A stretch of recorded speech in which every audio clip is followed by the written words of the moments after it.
How's everybody doing? Is everybody having a great day? Is everybody having a great day? Thing is, I actually have so much more in common than you probably think. I only did my Leaving Cert like 4 months ago. Seriously, I know a lot of people are probably looking at me like going, it aged you that much? Really? To those people I'm like, come on. I look young, I look fresh. But no, I went back and did my Leaving Cert last year for a multitude of reasons. 10 years later, so you weren't wrong, I am a lot older. But 10 years later, because for me, my Leaving Cert wasn't a great time. Let's just say it wasn't the best time in the world. And I know it's not the best time for everybody, but I always thought about going back as if I think it was unfinished business. That year was the year that I came out. It was the year that I was finding myself online in many ways as well. I used to be a YouTuber back in the day. Back in the day I was a YouTuber. That shows I've gotten old, doesn't it? So I was one of the original vloggers back in the day. I started vlogging when I was about 16, back in 2006. It all went very well for some strange reason and managed to get a number of really big videos, and then all of a sudden that catapulted me into working in RTE during my Leaving Cert year. So I had that going on, which was, oh my god, I have a career, oh my god, I'm doing my Leaving Cert at the exact same time, and then, oh my god, I think I might be gay. So that was all happening in the space of 12 months. And I was also trying to maintain this online presence, so this online brand and this online version of myself that I still didn't know what it was, whilst so many people were watching those videos online as well. So I always had that idea, I will go back and do my Leaving Cert and figure it out. Because I never opened my results. Don't do that.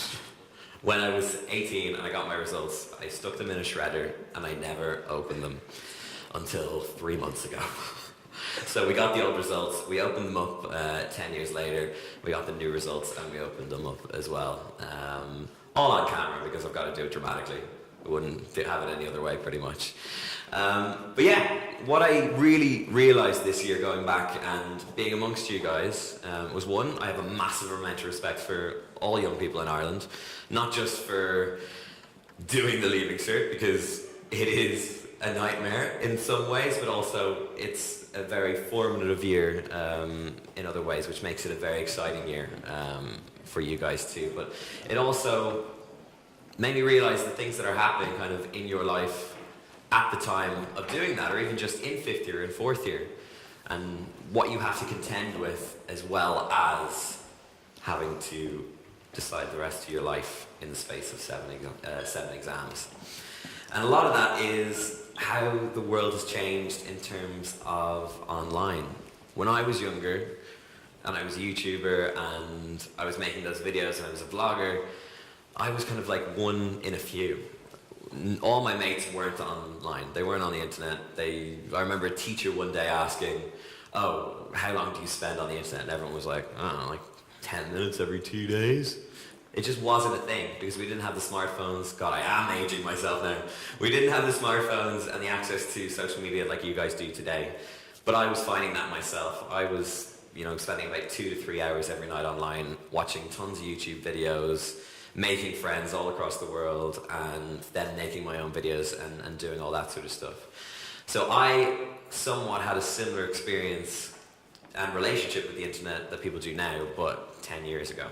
So going back to it and seeing how that, you've got to almost manage your online presence as much as I did have to back then, was incredibly interesting, and it definitely gave me a lot of sympathy for everything that you guys have to go through throughout school, on top of actually doing your studies. So give yourselves a round of applause.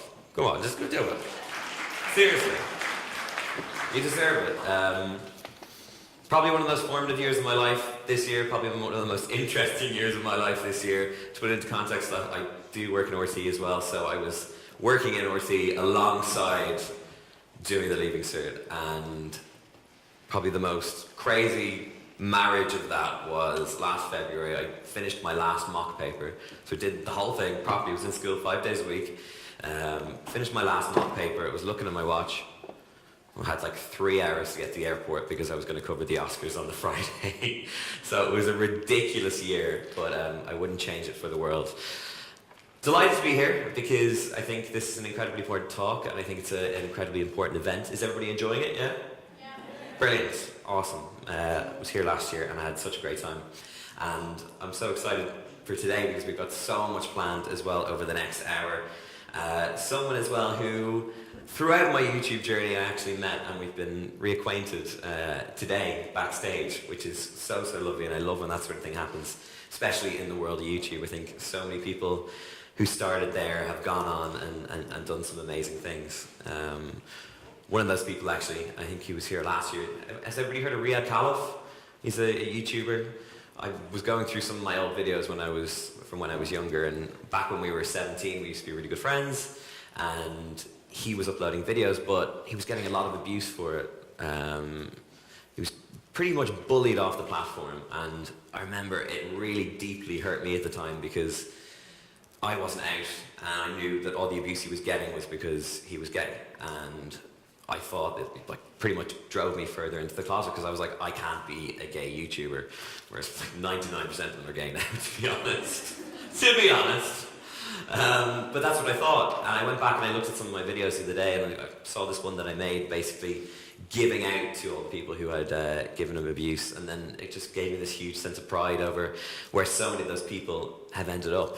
The likes of Riyad shooting documentaries for Google now. One of my really good friends back in the day, Tyler Oakley, flying, absolutely doing incredible things. Amazing to see how far people have come. I have really good friends who actually owe all my career to Dan and Phil, pretty much. Dan is not on fire and amazing Phil.